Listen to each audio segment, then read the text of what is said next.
نحمدہ ونصلی علی رسولہ الکریم اما بعد۔ حج کے دوران حاجی سے ہونے والی مخصوص غلطیوں کے کفارے کو اصطلاح میں دم کہا جاتا ہے۔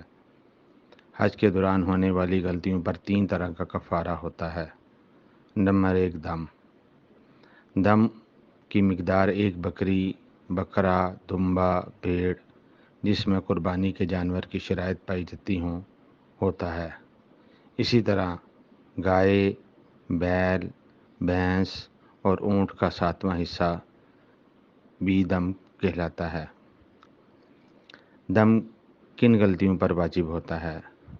نمبر 1، سعی بین الصفا والمروہ چھوڑنے سے۔ نمبر 2، رمی جمار چھوڑنے سے۔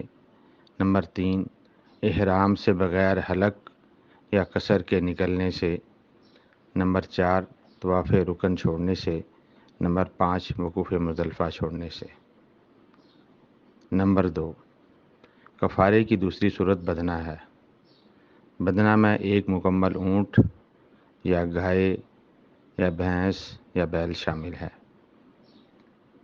بدنہ کے واجب ہونے کی 2 صورتیں ہیں۔ پہلی صورت یہ ہے کہ وہ شخص جس نے وقوف عرفہ کے بعد اپنی بیوی سے ہم بستری کی، اس پر بدنہ واجب ہے۔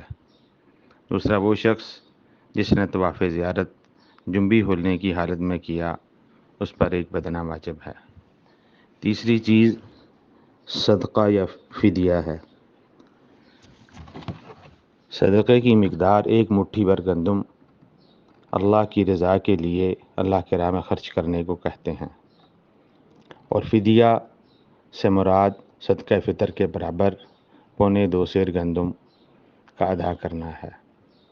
صدقہ یا فدیہ مختلف صورتوں میں ادا کرنا ہوتا ہے، جس کی طویل فہرست ہے، لیکن ہم مثال کے طور پر چند فدیہ یا صدقہ کی مثالوں کا ذکر کر دیتے ہیں۔ نمبر 1، حاجی یا عمرہ کرنے والا احرام کی حالت میں خوشبو والا صابن استعمال نہیں کر سکتا، لیکن اگر ایک بار خوشبو والا صابن استعمال کیا، یعنی اس سے ہاتھ دھو لیے، چاہے بھولے سے دھوئے ہوں، تو اس پر فدیہ ادا کرنا لازم ہوتا ہے، جو کہ صدقہ فطر کے برابر ہے۔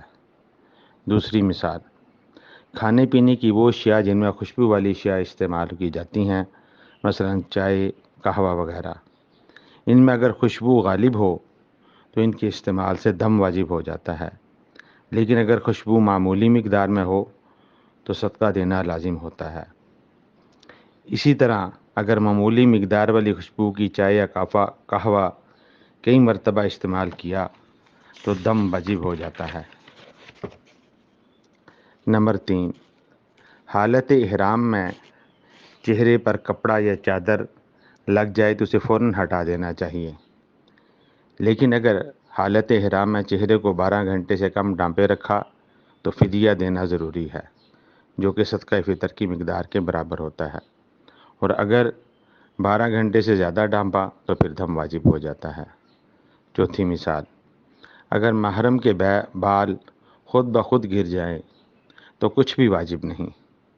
ہاں، اگر بال ایسے فعل سے گریں جس میں شریعت کا حکم بھی ہو، جیسے نماز کے لیے وضو کرنا، اور وضو کے دوران بال مسح کرتے ہوئے یا ناک صاف کرتے ہوئے گر جائیں، تو اگر 3 بال یا اس سے زیادہ گر جائیں تو ایک مٹھی بھر گندم یا کھجور صدقہ کرنا ضروری ہے۔